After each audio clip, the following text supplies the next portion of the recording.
Hujah kedua yang mudah lagi menurut Quran itu begini. Sekarang misalnya ya, yuridu wa bikumul yusra, Allah itu menghendaki mudah. Itu kalau kita maknani, itu gampang. Misalnya begini, ya ini yang ada nyata dalam sejarah. Ada berhala terpahat dari batu, namanya Lata, Uzza, Manat, Lata, Uzza, Manat. Terus ada yang beberapa yang namanya nggak disebut Quran, kata Hubal, kata apa? Hubal. Oleh orang-orang kafir jahiliyah, Lata itu disembah, dikatakan Tuhan. Uzza juga dikatakan apa? Tuhan. Itu kata Allah. In hiya illa asmaun samaitumuha antum wa abaukum, itu hanya nama yang kamu ciptakan. Makanya Allah ngendikan kalau barang tidak benar istilah kaburos kalimatan takhruju min afwahim. Niki rungokno nggih kanca-kanca terutama sing hafal Quran. Misalnya aku darani Mustafa iku ganteng, Mustafa iku sugih. Itu namanya kalimat yang keluar dari mulut saya, tapi hakikatnya kan tidak ada. Nyatane ora ganteng, nyatane ora sugih. Tapi ini menjadi kalimat karena kadung keluar dari mulut. Kula baleni, tapi ini menjadi kalimat karena kadung keluar dari apa? Mulut. Misalnya saya bilang, wah Ruhin rambutnya lurus, alim, ganteng, pinter. Ini hanya keluarnya kalimat yang keluar dari mulut, tapi kan nggak ada kenyataannya. Nah, ketika orang kafir bilang berhala itu Tuhan, itu kalimat yang keluar dari mulut. Nah, kalau hakikatnya ya batu bukan Tuhan, hakikatnya itu batu. Berarti namane pangeran Lata Uzza itu batu apa pangeran? Batu. Nah, makanya kalau Allah mengkritik orang kafir, misalnya Allah dikatakan punya anak, Yesus itu Tuhan. Ngendikane Allah napa kaburas kalimatan takhruju min afwahim. Sungguh kalimat itu satu kalimat yang salah, tapi yang kadung keluar dari mulut mereka. Jadi nomor dua, ada kalimat yang memang benar. Seperti saya mengatakan 1 ditambah 1 2, 2 tambah 2 4. Nah itu baru hak karena nyata. Dikatakan apa enggak dikatakan ya tetap 2 ditambah 2 4. Sama dengan la ilaha illallah. Jadi la ilaha illallah itu sudah wujud sebelum dunia ngakui la ilaha illallah itu sudah ada apa belum? Kalau bedai. Sebelum ada orang Islam di seluruh dunia, Allah satu itu sudah wujud belum? Sudah. Kenyataan ini sudah ada belum? Sudah. Lah berhubung sudah kadung ada, kita hanya menyaksikan asyhadu, saya bersaksi, a'lamu, saya tahu. Karena sudah ada, makanya disebut fa'lam annahu la ilaha illallah. Wong sudah ada, kita tinggal tahu, tinggal bersaksi. Nah, kalau yang tidak ada itu mbok dikatakan pun tetap tidak ada, itu hanya jadi kalimat yang keluar dari mulut, wong barangnya tidak ada. Itu disebut apa? Kaburas kalimatan takhruju min afwahim. Iyaquluna illa kadziba. Jadi kalimatnya itu ada, tapi fakta yang ditunjuk kalimat itu tidak ada. Paham ya lah. Mulanya ciri utama agama itu kul ja'al haqqu wa zahaqal batil. Barang hak itu pasti ada, yaitu Allah. Barang batil ya pasti tidak ada. Pangeran telu itu tidak ada. Watu jadi pangeran itu ora ono. Santet ngasari dadekno aku mati ku ora ono. Mulane kula nek santet wong ora tau ndonga tolak santet. Wong cara kula santet mboten enten. Nah, percaya jajal nggak mati ra kowe, paham gitu. Dini gitu.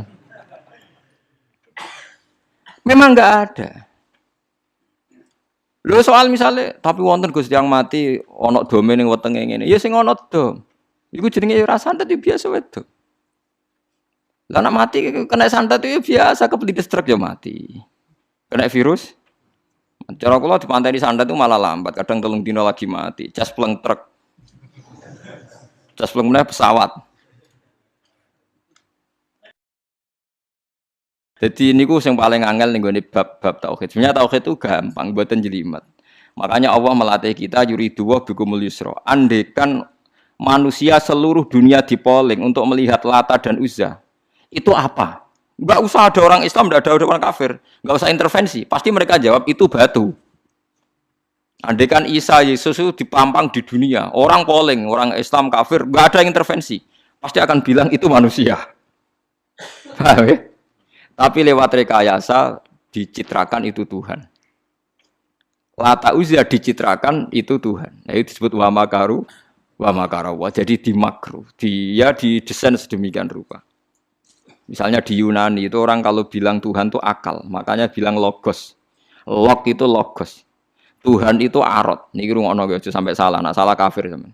Tuhan itu arot, Tuhan itu sifat. Jadi Tuhan itu tidak ada zatnya. Kemudian logos ini nempel di Yesus, kata orang Kristen. Sehingga logos. Logika akal. Makanya kalau orang filsafat darani Tuhan itu akal 1, akal 2, akal 3, akal. Makanya disebut logi, ideologi, log. Nah, pertanyaannya kemudian saat Allah itu arot, Allah itu log, kemudian belum ada tempatnya, Allah bergentayangan di mana? Sebelum Yesus ada, terus lalu Allah bersemayam di mana?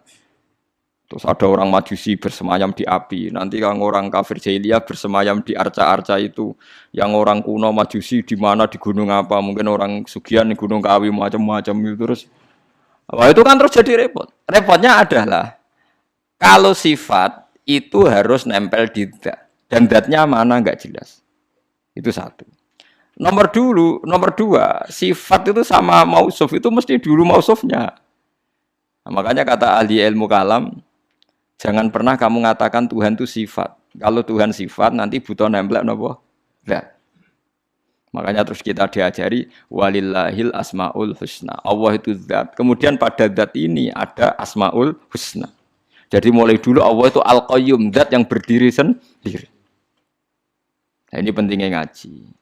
Ana wong alim-alim mesti wali. Ana wong alim ra wali, goblok-gobloke wong alim. Mergo seneng dhuwit. Kudune wong alim iku wali. Nah, Imam Syafi'i ketika disebutno wali si A wali si B. Nah aku ra wali ning dunya ora ono wali.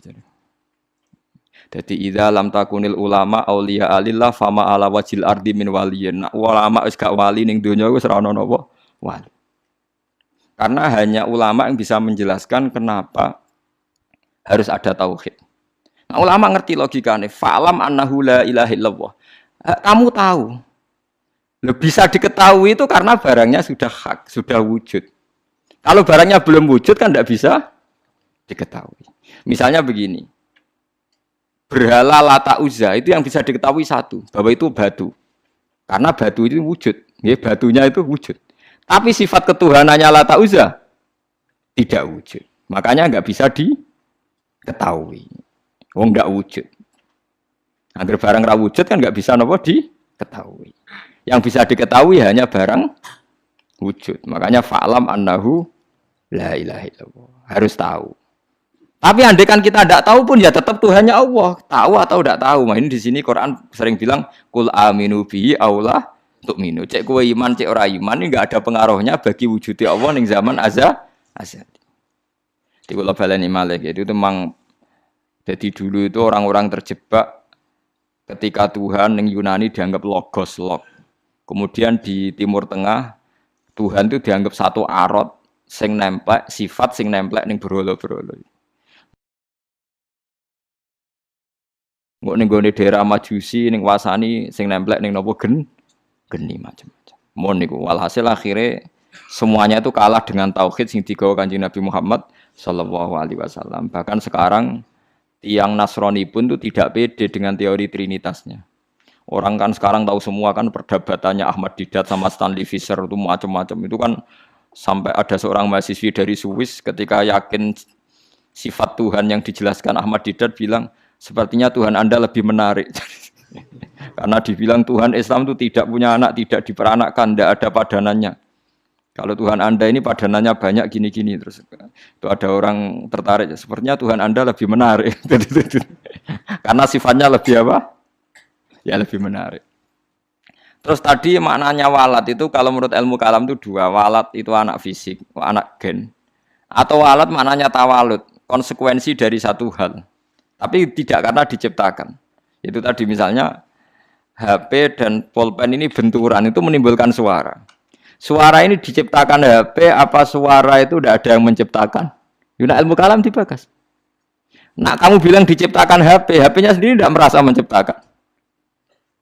Batu sama batu benturan, terus ada suara. Kamu bilang diciptakan siapa?